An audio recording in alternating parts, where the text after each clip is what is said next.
Hi everyone, and welcome along to the Freelance Mama and to today's episode of the Freelance Mama Live.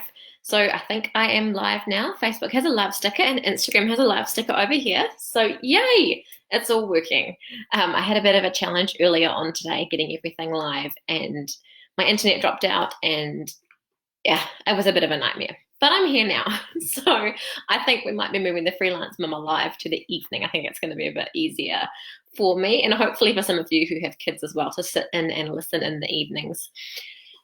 So today I wanted to talk to you about the things that you really need to get started as a freelancer, because I think there are a lot of people who have an idea in their head that getting started as a freelancer is complicated, that you need to have a lot of staff, and that's just not the case. In a lot of cases, a lot of you will be able to get started with a really small amount of staff. So and I think it's going to surprise you what you actually really do need. And I say really, and I want to emphasize really, because there really is only a small amount of stuff that you definitely need. And so today I wanted to talk to you about this because I have this feeling that a lot of you might be being held back from getting started as a freelancer because you've got this mental block about how you're going to have to spend a lot of money buying stuff or getting all your stuff all set up, when in reality, a lot of the stuff that you will need, the chances are you will already have it. Now, for me personally, when I got my first freelance job, all that I needed to have was a computer, a phone, and an internet connection. And really, to be honest, I probably could have managed without the phone because of all the technology we've got now where we can talk online with Zoom or Skype and those kinds of tools. So there's lots of things you can do to talk online. But having a phone makes it that little bit easier. And then as time went on, I made the decision to invest in a laptop. Now, a lot of you probably already have a laptop. For me, I had only a desktop computer. So I decided to get a laptop. I was doing some traveling for work and doing some meetings away from home. And so I did need to have a computer to take with me. So I made that investment after I had been working for a few months and that became necessary for me. But like I say, I know a lot of people have a laptop only, so you've already got that solved. And now you might be thinking that there are things that you need, perhaps, that might be specific to the kind of job that you do. And so you might have a slightly higher bare minimum than what I might have or what someone else might have. But I think that you will find that if you do need things like specialist programs or specialist subscriptions, that there's often ways to get around that. And because I know a lot of those things can be quite expensive. Like for me personally, for some of the legal research that I do, there are databases and there are subscriptions that do mean that you'd have to make quite a lot of investment to subscribe to those things, and they're expensive. So when you're getting started out as a freelancer, you might not necessarily want to have that sort of level of financial commitment, particularly if you're just trying out the waters or testing out the waters with your freelance business. So what I found and what worked for me is that some of the clients that I have, some of the freelance clients that I have already have access to those subscriptions and those databases. And by working with them, I've been able to use their subscription to be able to tap into that resource without personally having to subscribe to that. And if you have those conversations, then you often can get access to those sorts of things. And so something else I wanted to mention as well is that sometimes you'll be able to get subscriptions through an organization that you might have a membership to or something like that. So you can often find that the membership fee for joining these particular organizations will be less than what it would be for you to buy a subscription to that service. So bear that in mind and have a look around and see what's available if you do need to get access to a particular database or maybe a library. Because it might be cheaper to sign up for that than to have to purchase a full subscription yourself. And also something else that's quite good to remember as well, and I've done this myself too, is that you can often get a short-term subscription, so it might be slightly more expensive, but you might be able to buy a monthly subscription to a particular program you need, particularly if it's a one-off job or a short-term job that you're going to need it for. So for me, I needed a program to do a particular thing, and I was able to buy a monthly subscription for that. So all I had to do was pay for 1 month, and I was able to get access to that subscription for the period that I needed it for, which was only a few weeks. And then I was able to unsubscribe again. So it's just basically about thinking creatively about how you can get access to the things that you need, so you don't have to make a big outlay initially. Now, there's other places you can get access to things too. You know, some of the libraries have really good resources, the public libraries. So see what you can tap into there in terms of, you know, research and those kind of things that you're doing as well. So I do want to reiterate again, though, that most often the only things you're going to need are those three basics: the computer, the internet connection, and a phone. There are a few other things that I do like to have, like there are some added extras that you can add on and that are nice to have as a freelancer as well. Things like Dropbox, or a similar thing like a, what's the other one called that I use? Google Drive, where you can store documents and you can then share files and that kind of thing as well.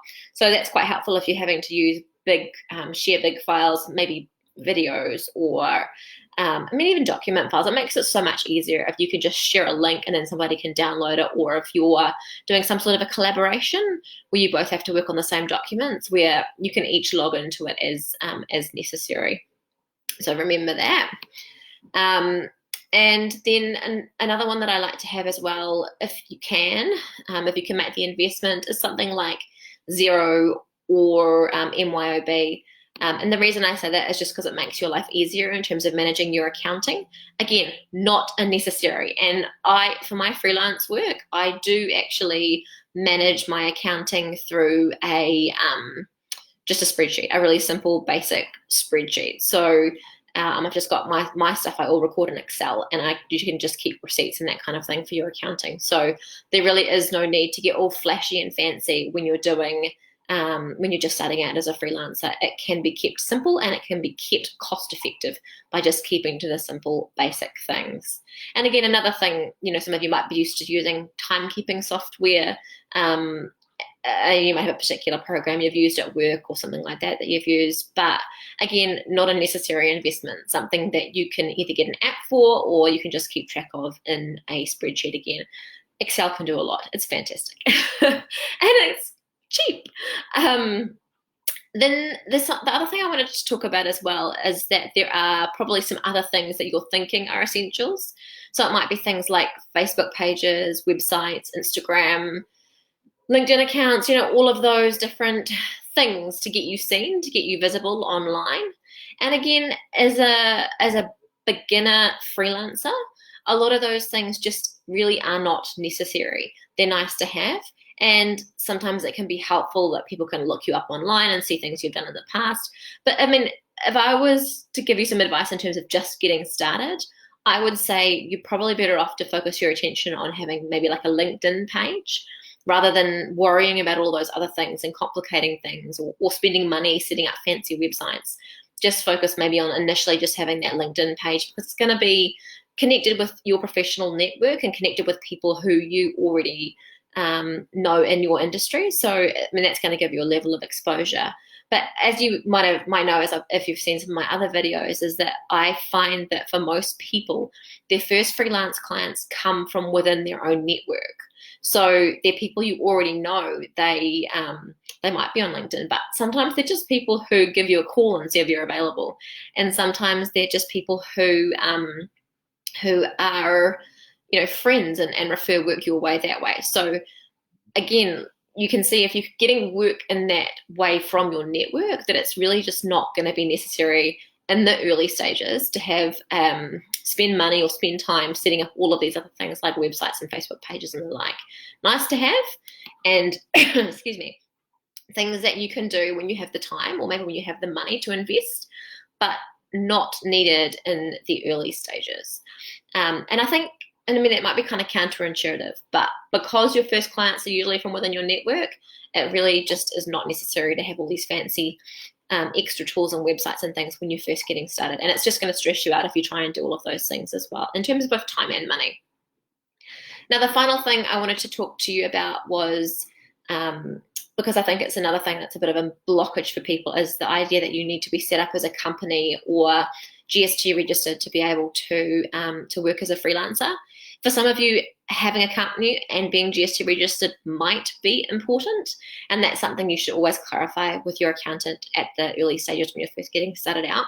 I'm not an expert in accounting and that kind of thing, so I don't want to trip you up on that. But for a lot of you, it probably won't be necessary to be GST registered if you're earning below a certain threshold, and it also often won't be necessary if you don't have a company as well. So you can clarify that with your accountant and see if that is necessary. And that's really just a matter of a quick phone call. It's nothing complicated. And even if you do have to set up a company, again, I mean, that's not a major drama. It's not a hard thing to do, especially if you've got an accountant who can help you with that. And it's not majorly expensive either. So don't think that that's something that's going to stop you, that it's difficult or anything like that, because really it isn't. And often it isn't necessary. So basically what I wanted to show you from all of this is that there is such a small amount of things that you really actually need to have to get started as a freelancer. And I don't want you to be held back because you have these things in your head that you think, oh gosh, I've got to do all of these things and it's going to take me so much time and it's going to cost me lots of money. I don't want you to get held back and not take action now because all these little things that really aren't necessary are holding you back. Yes, it can be like you can need to be a little bit creative as a newbie freelancer if you haven't got the money to invest in things like the subscriptions that you might feel are necessary. But you often can get access to them in one way or another, and there is a way to make it work. So do not be held back by the little stuff. And if you have any questions, or if you want me to help you think how you might get some help or get access to some of these things if you haven't, feel free to drop me a message or drop me a comment if you have any questions. But other than that, I think that's about all that I had to say today. Keep it simple and you will be just fine. So have a wonderful day, and I will be back with another episode on Friday. Have a great day, ladies. Bye.